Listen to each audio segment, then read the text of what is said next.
त्रिगुणात्मक माया सदा रही मुझे भरमाई। चरणों में प्रभु आपके चाहूं मन लग जाए। दया आपकी हुई यदि हो जाए दुख दूर। इस बेजर निज दास पर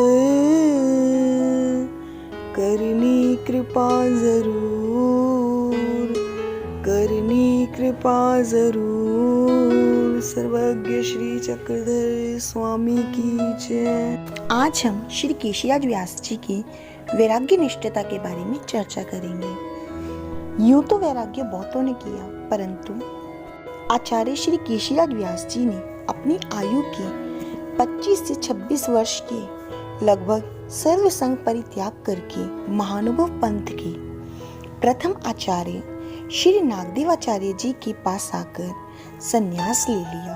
किंतु श्री केशीराज व्यास जी का इस प्रकार संन्यास लेना उनके ससुर को अच्छा नहीं लगा। उनके ससुर का मानना था कि यह आयु तो गृहस्थ आश्रम धर्म में रहकर आनंद लेने की है, ना कि संन्यास लेने की। संन्यास तो चतुर्थ आश्रम में लेना चाहिए। इन विचारों के रहते एक दिन श्री केशीराज व्यास जी के बड़े भाई और ससुर आचार्य श्री नागदेव जी के आश्रम में आए और श्री केशीराज व्यास जी को जबरदस्ती वापस ले गए। किंतु श्री केशीराज व्यास जी का मन अब कहाँ स्थिर रहना था। श्री केशीराज व्यास जी की वैराग्य की भावना में परिवर्तन लाने के लिए बड़े बड़े विद्वानों के साथ उनकी शास्त्र चर्चा कराई गई। प्रतिपक्षी विद्वान काफी युक्ति प्रयुक्तियों से उन्हें समझाने का प्रयास करते हैं कि यह आयु तो गृहस्थ धर्म पालन करने की है, संन्यास तो वृद्धाश्रम में लिया जाता है। किंतु यह भी कोई सामान्य विद्वान नहीं थे। केशीराज व्यास जी ने प्रतिपादित किया कि संन्यास लेने की कोई आयु निश्चित नहीं है। जब वास्तविक वैराग्य उत्पन्न हो जाए तभी संन्यास लिया जा सकता है, फिर वह वृद्धावस्था हो या तरुणावस्था। यदि आप सब विद्वान वृद्धावस्था की बात करते हैं तो ब्रह्म सूत्रों के प्रणेता जगत गुरु शंकराचार्य ने अल्पायु में ही संन्यास क्यों ग्रहण कर लिया। महात्मा बुद्ध अपने प्रथम नवजात शिशु और सौंदर्यवती रमणीय स्त्री को ईश्वर के भरोसे छोड़कर अल्पायु में ही जंगलों में क्यों चले गए, इत्यादि परिहारों से श्री केशीराज व्यास जी ने सभी विद्वानों को शास्त्रार्थ में पराजित कर दिया। सभी विद्वान उनकी वैराग्य निष्ठता और विद्वत्ता का लोहा मानते हुए वापस चले गए। किंतु जाते जाते वह वहानुभवी विद्वान उनके ससुर से कह गए कि हम तो इनके सामने हार गए हैं, बस अब इनकी पत्नी ही इन्हें हराकर इनका मन परिवर्तित कर सकती है, क्योंकि काम और स्त्री के समक्ष बड़े बड़े ऋषि मुनि भी डोल जाया करते हैं। फिर इनकी क्या बात है। भगवान श्री चक्रधर स्वामी जी ब्रह्म विद्या शास्त्र में कहते हैं कि इस कलयुग में ऐसे बहुत से वीर हैं जो पुरुषों को जीत लेते हैं, किंतु काम को जीतने वाला वीर नहीं है।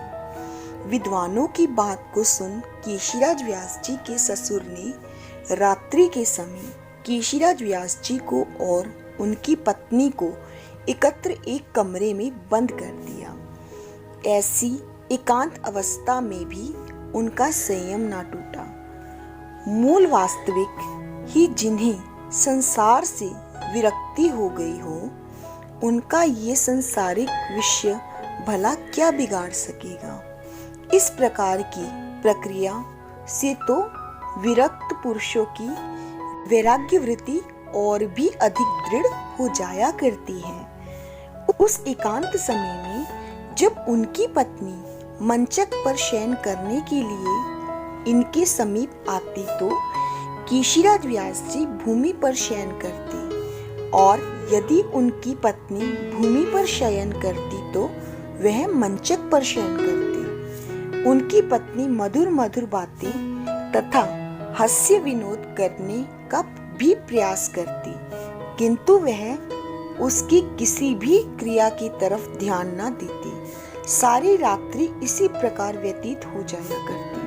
प्रातः श्री केशीराज व्यास जी गोदावरी पर स्नान करने निकल जाते, और स्नान करने के उपरांत वह नदी के साहिल पर एक वृक्ष के नीचे बैठकर भगवान श्री चक्रधर स्वामी जी के चरित्र को संस्कृत श्लोक निबंध रूप देते हुए लीलाओं का चिंतन मंथन किया करते।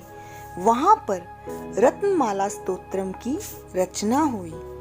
इनके ससुर आसपास ध्यान रखने के लिए अपने गुप्तचरों को रखते थे। उन्हें भय रहता था कि ये कहीं उधर से ही पुनः भाग न जाएं। केशीराज व्यास जी का प्रतिदिन का यही क्रम रहता। अंत में हार कर उनकी पत्नी ने अपने पिता से कहा, पिताजी, मेरे पतिदेव सच्चे अर्थों में योगी बन गए हैं, अतः अब आप इन्हें इस बंधन से मुक्त कर दीजिए। इनके साथ विपरीत व्यवहार करने से मुझे पाप ही लग रहा है। इस प्रकार ससुर को भी श्री केशीराज व्यास जी की वैराग्य निष्ठता को मान्य करना पड़ा, और घर के सभी सदस्यों ने उन्हें जाने की अनुमति दे दी। आज्ञा मिलते ही श्री केशीराज व्यास जी श्री नागदेवाचार्य जी के सानिध्य में आ गए, और आचार्य जी के पूछने पर पूर्व वृतांत यथातथ्य बताया। यह सुनकर आचार्य ने केशीराज व्यास जी की प्रशंसा करते हुए कहा, मेरा केशव तो शुक युगेंद्र है, अर्थात द्वापर युग में जिस प्रकार शुकदेव इंद्रजीत थे, वैसे ही तुम भी हो। पंथ में प्रवेश करने के प्रसंग पर स्वतः पर आए हुए इस आपत्तिजनक समय का श्री केशीराज व्यास जी ने अपने मूर्ति प्रकाश नामक ग्रंथ में उल्लेख किया हुआ है। केशीराज व्यास जी कहते हैं कि जब मैंने श्रेष्ठ मार्ग अर्थात महानुभव पंथ की तरफ प्रस्थान किया तो मेरे ऊपर बहुत भारी विघ्नों ने आघात किया। उन विघ्नों से मैंने बचने के लिए ज्ञान से बने हुए वज्र के कवच को धारण किया, और ज्ञान रूपी कवच से सभी विघ्नों को परास्त कर दिया। आज के लिए केवल इतना ही। मैं पुनः आपकी सेवा में उपस्थित होंगी अगले भाग में। तब तक के लिए सादर दंडवत प्रणाम। जय श्री